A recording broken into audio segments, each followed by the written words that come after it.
Welcome to citizens pulse. నేను మీ రాజేష్.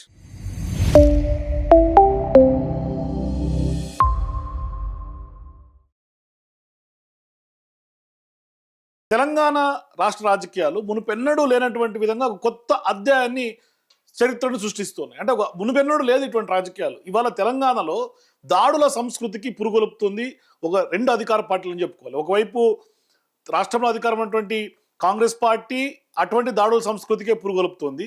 ఇక BJP party, కేంద్రంలో అధికారం ఉన్నటువంటి బీజేపీ పార్టీ కూడా సేమ్ అటువంటి సంస్కృతినే పురుగొలుపుతుంది. అంటే ఒక రకంగా ఇప్పుడు జరుగుతున్నటువంటి వ్యవహారాలను చూస్తుంటే ఇది తెలంగాణ రాష్ట్రమా, లేదు అంటే మరో బీహార్ లాగా ఏమన్నా తెలంగాణ మారబోతుందా అని ఒక రకమైనటువంటి ఆందోళన కలుగుతుంది.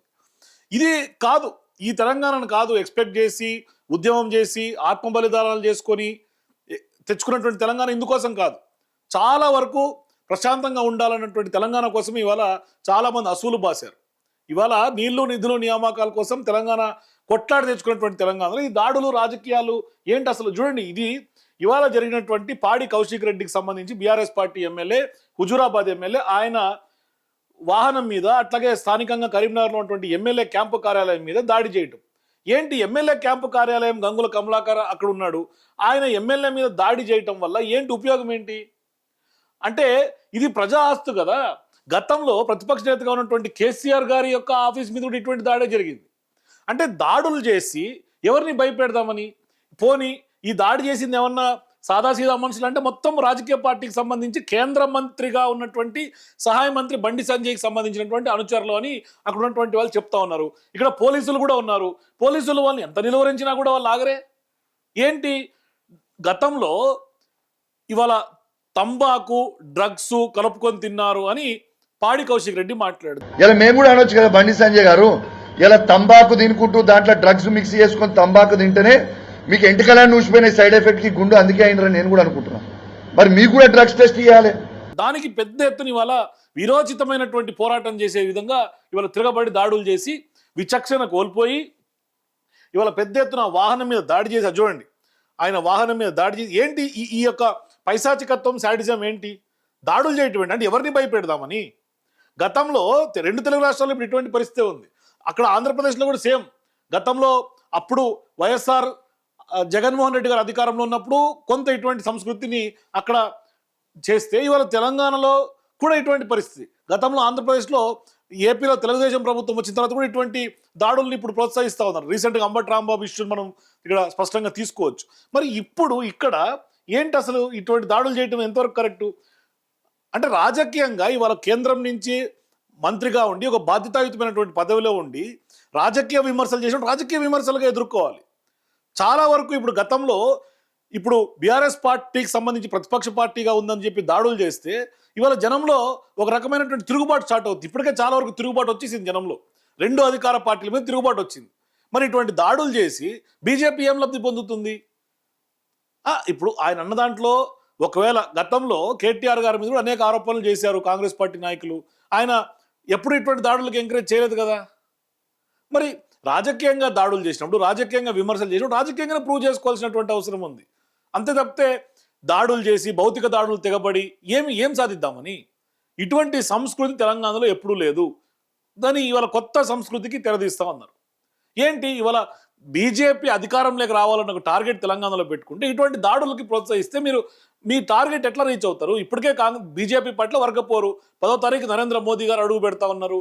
గతంలో 2024 ఎన్నికల సందర్భంగా ఆయన తెలంగాణలో నుంచి ఆయన తన ప్రచార యాత్ర స్టార్ట్ చేశారు. ఇవన్నీ ఒక ఎత్తు అయితే ఇప్పుడు మళ్ళీ మోడీ గారు 10వ తారీఖు వస్తున్నటువంటి సందర్భంగా ఇప్పుడు ఉద్రిక్త వాతావరణం. బీఆర్ఎస్ పార్టీ ఎమ్మెల్యే మీద దాడి చేయాల్సినటువంటి అవసరం ఏమొచ్చింది బీజేపీ పార్టీకి, కేంద్ర మంత్రికి? ఆయన ఇప్పుడు మోదీ గారి టూర్లో ఇక్కడే మకాం వేసుకొని ఆయన తెలంగాణలో ఉంటూ ఉన్నారు, ఏర్పాట్లు చూసుకుంటున్నారు. అవి చేసుకోవచ్చు కదా. కానీ ఇప్పుడు వాస్తవానికి కూడా దీనికి అసలైనటువంటి ఆజ్యం పోసింది ఈయన పాడి కౌశిక్ రెడ్డి మాటలు కూడా కాదు. పాడి కౌశిక్ రెడ్డి గారి కంటే ముందు కేటీఆర్ గారు కరీంనగర్కి వెళ్ళినప్పుడు పిఎంజే జ్యువెలర్స్ సంబంధించినటువంటి అక్కడ జ్యువెలరీ షాప్ మీద దాడి జరిగితే ఆ పిఎంజే జ్యువెలర్స్ సంబంధించినటువంటి దాడి తర్వాత ప్రెస్ మీట్ లో ఆయన హోంశాఖ సహాయ మంత్రి ఆయన విమర్శిస్తే రాష్ట్ర ప్రభుత్వాన్ని విమర్శించాలి. ఇది పరిపాలన వైఫల్యం. రాష్ట్ర హోంశాఖ మంత్రిని విమర్శించాలి. ఎందుకు బండి సంజయ్ గారి నోట్లోంచి పొరపాటును కూడా రేవంత్ రెడ్డి గారి గురించి ఒక్క మాట రాదు? ఎందుకు భయం? రేవంత్ రెడ్డి గారిని అనాలంటే రేవంత్ రెడ్డి గారికి ఏమైనా విమర్శ చేయాలంటే ఎందుకంత భయపడుతున్నారు బండి సంజయ్ గారు? ఏం కాంది శీకుల భూముల విషయంలో కలిసి పనిచేసే వ్యవహారంలో ఏమైనా ఇబ్బంది కలుగుతుందనా? మాకు అన్ని తెలుసు, టైం ప్రకారం అన్ని బయటకు వస్తాయి. ఎంత డీప్ గా కనెక్షన్లు ఉన్నాయి, ఏం జరుగుతున్నాయి, అన్ని బయటకు వస్తాయి. పోలీసులు పట్టుకుంటలేరు, నిర్లక్ష్యం వహిస్తున్నారు. కరీంనగర్ బండి సంజయ్ గారు కేంద్ర హోంశాఖ సహాయ మంత్రి, రేవంత్ రెడ్డి ప్రభుత్వానికి కేంద్ర హోంశాఖ సహాయ మంత్రి బండి సంజయ్కి లాలూచి ఉంది. కాంతిశీకుల భూములకు సంబంధించినటువంటి వ్యవహారాలన్నీ ఉన్నాయి, టైం వచ్చినట్టు బయటపడతామని కేటీఆర్ గారు అన్నారు. దానికి కౌంటర్ ఇచ్చే క్రమంలో ఇవాళ బండి సంజయ్ గారు ఏమన్నారు, మీరు చాలా పెద్ద మాట కేటీఆర్ గారికి సంబంధించి పెద్ద మాట మాట్లాడారు. అటువంటి మాటలు ఒక కేంద్ర మంత్రి స్థాయిలో ఉండి హోదాలో ఉండి అటువంటి మాటలు మాట్లాడకూడదు. ఆయన కేసీఆర్ గారు తనయుడా కాదా అని మాట్లాడారు. మరి అంత పెద్ద మాట మాట్లాడినప్పుడు ఇక్కడ మరి బీఆర్ఎస్ పార్టీ నుంచి ఎటువంటి దాడులు చేయలేదు కదా. రాజకీయ విమర్శగాని తిప్పికొట్టాల్సినటువంటి అవసరం ఉంది. అంతేగాని భౌతిక దాడులు చేసి ఇట్లా తిరగబడి అద్దాలు ధ్వంసం చేసి ఎవరు ఆస్తులు ధ్వంసం చేస్తుంది? ఇవాళ క్యాంపు కార్యాలయాన్ని ధ్వంసం చేస్తే అది ప్రజా ఆస్తి కదా, ప్రభుత్వ ఆస్తిని ధ్వంసం చేస్తే మరి ఎట్లా? ఇప్పుడు రేవంత్ రెడ్డి గారి ప్రభుత్వం కూడా చేష్టలుడికి చూస్తుందని ఉంటే మాత్రం సరిపోదు. ఎందుకంటే ఖచ్చితంగా ఎవరైతే ఈ దాడులు చేశారో మొత్తం విజువల్స్ ఉన్నాయి, సీసీ కెమెరాలు ఉంటాయి. వీళ్ళ మీద ఖచ్చితంగా కేసులు పెట్టాల్సినటువంటి అవసరం ఉంది. ఇప్పుడు వీరంతా కనుక కేసులు పెట్టకుండా ఈ దాడుల్ని ఖచ్చితంగా ప్రోత్సహిస్తే ఖచ్చితంగా రేవంత్ రెడ్డి ప్రభుత్వం కూడా బీజేపీతో లాలూచి ఉందని స్పష్టంగా అర్థమయ్యే అవకాశాలు ఉంటాయి. కానీ ఒక రకంగా పాడి కౌశిక్ రెడ్డి ఈ మధ్యకాలంలో చాలా వరకు వివాదాలకి ఇటువంటి వ్యవహారాల్లో కొంత ఇరుక్కుంటున్నట్టు కనిపిస్తుంది. మరి ఆయన ఇరికిస్తున్నారా, లేదు పాడి కౌశిక్ రెడ్డి టార్గెట్గానే రాజకీయం చేస్తున్నారా? ఎందుకంటే ఆయన ఈ మధ్య రీసెంట్గా హుజూరాబాద్కి సంబంధించి డంపింగ్ యార్డ్ మీద కొట్లాడుతూ ఉన్నాడు. చాలా సీరియస్గా ప్రజా సమస్యల మీద తెర మీద తీసుకొస్తా ఉన్నాడు. దాన్ని జీర్ణించుకోలేక కూడా ఇటువంటి దాడులు ఏమన్నా చేస్తున్నారా ఆయన మీద? ఏదో ఒక కారణం చూపించి దాడులు ప్రోత్సహిస్తున్నారా? దాడులు చేసి ఆయన ఏమైనా అనగదొక్కే ప్రయత్నమా? ఇది తెలియాల్సినటువంటి అవసరం ఉంది. మరి ఈ యొక్క కుట్రపూరితంగా ఈ దాడులు జరిగినాయా? రేవంత్ రెడ్డి ప్రభుత్వం అట్లాగే అక్కడ ఉన్నటువంటి బీజేపీ కేంద్ర హోంశాఖ సహాయ మంత్రి అయినటువంటి బండి సంజయ్ మధ్య ఎటువంటి ఒప్పందాలు ఉన్నాయి? భవిష్యత్తులో బయటికి రావాల్సినటువంటి అవసరం ఉంది. ఇది కేవలం ఇటువంటి రాజకీయ వారితోటే సరిపోదు, దీన్ని చాలా లోతులకు వెళ్లాల్సినటువంటి అవసరం ఉంది. ఎందుకు అంటే ఇట్లా దాడులు చేస్తే రేపొద్దునే భవిష్యత్తులో ఏం జరుగుతుంది అంటే దాడులు ప్రతి దాడులు ఇది కాదు కదా తెలంగాణ సంస్కృతి. ఇవాళ తెలంగాణలో ఉన్నటువంటి ఎంతో మందిని హక్కుని పెట్టుకొని చూసుకుంటున్నటువంటి సంస్కృతి కదా మనది. సాంప్రదాయాలు, విలువలు ఇవన్నీ ఉన్నాయి. ఇవన్నీ తిలోదకాలు వదిలేసి ఇవాళ దాడులు చేసుకుంటామంటే ఎంతవరకు కరెక్ట్?